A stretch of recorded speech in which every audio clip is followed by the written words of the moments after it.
Hello student, myself Shruti Yadav, Commerce and Management Department, Kisanvir Mahavidyalaya Y. So today I am here to teach you Indian knowledge system. Okay.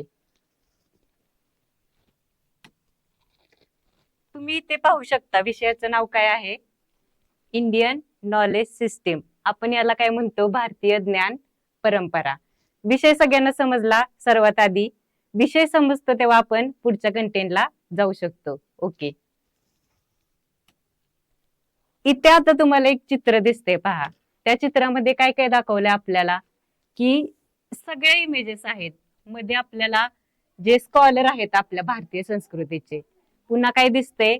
Shrikrishna Radha यांची मूर्ती दिसते. वरती तुम्हाला scientist दिसतंय. थोडक्यात मला काय सांगायचंय, आपल्या इंडियन नॉलेज सिस्टीम मध्ये भारतीय संस्कृतीमध्ये अनेक लोक येऊन गेली. त्याच्यामध्ये सायंटिस्ट पण होते, पुन्हा काही स्कॉलर होऊन गेले. पण आता आपण इथे काय विचार करणार आहे? खूप वर्षांपूर्वीचा आपला भारत, अगदी 2 ते 3 हजार वर्षांपूर्वीचा आपला भारत तेव्हा कसा होता आणि आता कसा आहे.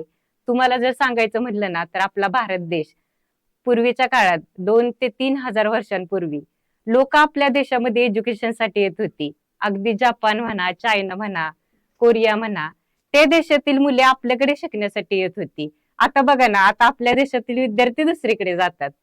मग अशा पद्धतीने आपण हे शिकणार आहोत की जुन्या काळात आपली संस्कृती कशी होती, खास करून एज्युकेशन सिस्टीम कशी होती. ठीक आहे. Indian knowledge system.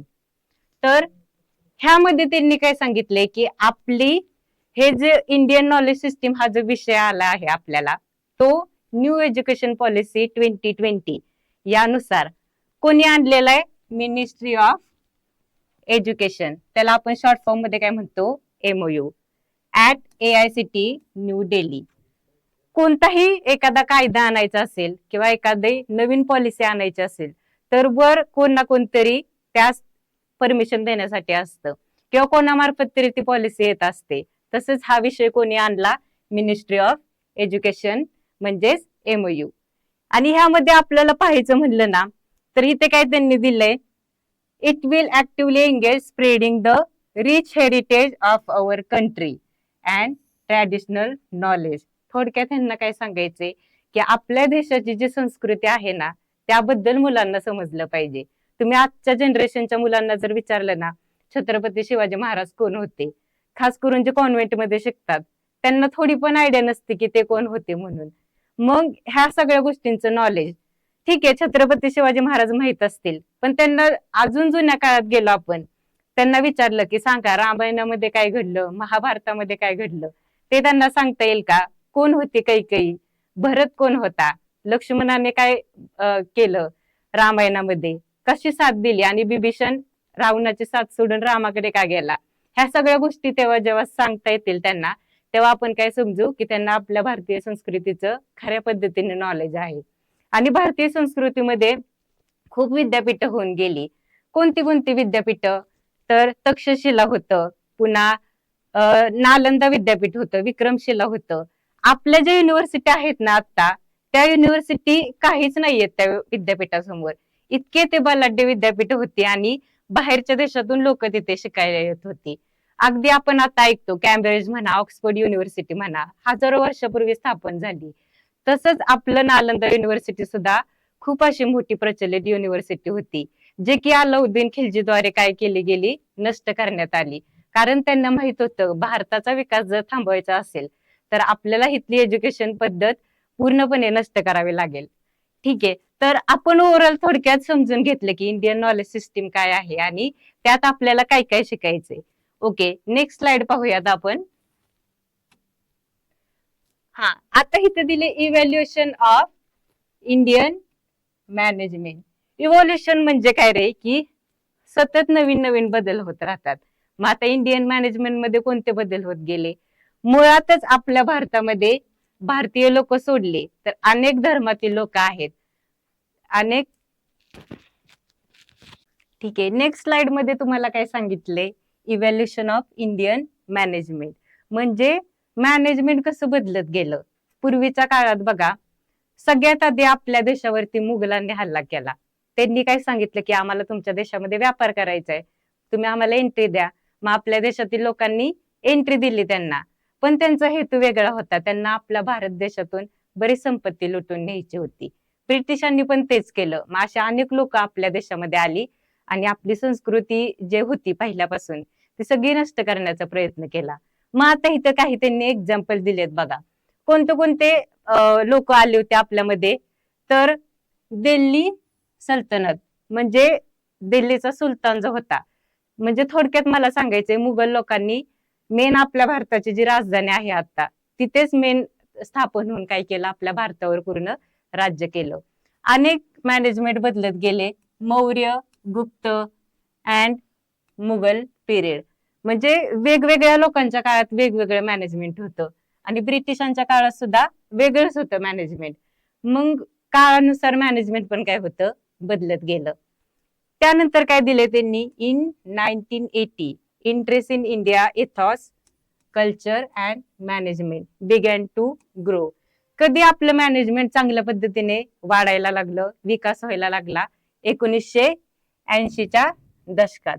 आणि 1990च्या दशकात तर खूप चांगले मोमेंट आले इंडियन इथॉस इन मॅनेजमेंट.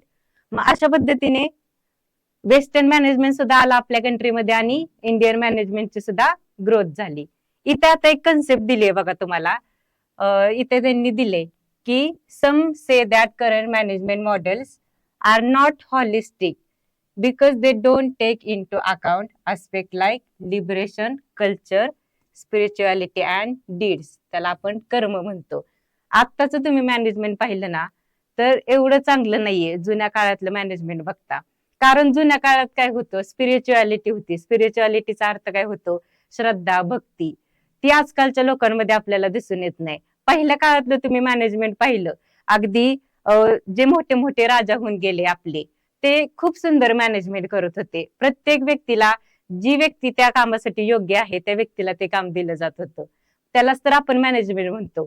मग इथे त्यांनी दिले की आता आपल्याला गरज आहे जुन्या गोष्टी सगळ्या पुन्हा शिकायची, सगळे जुन्या आपल्या परंपरा आहेत त्या पुन्हा अंमलात आणण्याची. ठीक आहे, तर ह्या स्लाइड मध्ये आपल्याला एवढंच सांगायचं आहे त्यांना. नेक्स्ट, आता इथे काय दिले बघा बरं. सम की ideas in Indian management include. आता कोणत्या कोणत्या आयडिया असतात इंडियन मॅनेजमेंट मध्ये. पहिलं कोणतं दिलंय त्यांनी, स्पिरिच्युअलिटी. मी तुम्हाला आत्ताच बघा अर्थ सांगितला. स्पिरिच्युअलिटीचा अर्थ काय होतो, जे आपण काम करतोय त्याच्यामध्ये आपली श्रद्धा असावी. मग ह्यांनी इथं काय दिले, a centre theme in indigenous Indian management which has been keynote of Indian civilisation for a long time. म्हणजे थोडक्यात इंडियन मॅनेजमेंट आपलं खूप वेळासाठी टिकून होतं पहिलं. म्हणजे खूप लोकांनी वापरले, ते यूज केला त्याचा, पहिल्या ज्या परंपरा होत्या त्या. त्यानंतर त्यांनी काय दिले, वर्क एथॉस. एथॉसचा सुद्धा काय अर्थ होतो की आपण त्या व्यक्तीचं कॅरेक्टर कसं आहे, ती चांगली आहे व्यक्ती का वाईट आहे. मग त्या व्यक्तीचं कॅरेक्टर किंवा त्या ग्रुपचं कॅरेक्टर त्याला आपण काय म्हणतो, एथॉस म्हणतो. मग अशा पद्धतीने दोन मुद्दे पाहिले. तिसरा बघा काय दिला त्यांनी, बिझनेस इथिक्स. इथिक्स शब्दाचा अर्थ माहितीये तुम्हाला, विचार करा जरा, तुम्ही कधी ऐकला असेल हा इथिक्स शब्द. तर इथिक्स म्हणजे काय, राईट ऑर रॉंग. आपण जे काम करतो तर ते काम चांगलं आहे की वाईट आहे त्याची आपल्याला मुळात माहिती असली पाहिजे.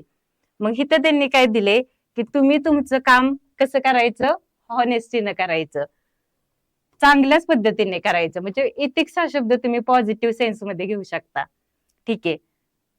ओके, लास्ट पॉइंट कोणता सांगितलं मी तुम्हाला, टीमवर्क. टीमवर्क म्हणजे काय असतं की आपण ज्या टीम मध्ये काम करतोय तर एकत्र येऊन सगळ्यांनी काम करायचं. प्लस आता आपण उदाहरण कशाचं घेणार, क्रिकेट टीमचं. आता क्रिकेट टीम मध्ये 11 प्लेयर असतील, 11 पैकी एकाचा जरी मूड खराब असेल तरी त्याचा अख्खा इम्पॅक्ट कशावरती होतो, त्या टीम वरती होतो. म्हणून आपल्याला माहित असलं पाहिजे आपण ज्या टीम मध्ये आहोत ना, आपला जो टीममेट आहे तो कोणत्या मूड मध्ये आहे सध्या, त्याची काम करण्याची कॅपॅसिटी आहे का, ते आपल्याला त्याच्या मनातील भाव ओळखता आले पाहिजे, लगेच समजता आलं पाहिजे. मग ह्या सगळ्या गोष्टींना आपण काय म्हणतो, चांगलं टीमवर्क करणे. ओके, तर आजच्या पुरतं आपण एवढंच पाहूयात. राहिलेली माहिती नेक्स्ट लेक्चर मध्ये पाहूयात. थँक्यू.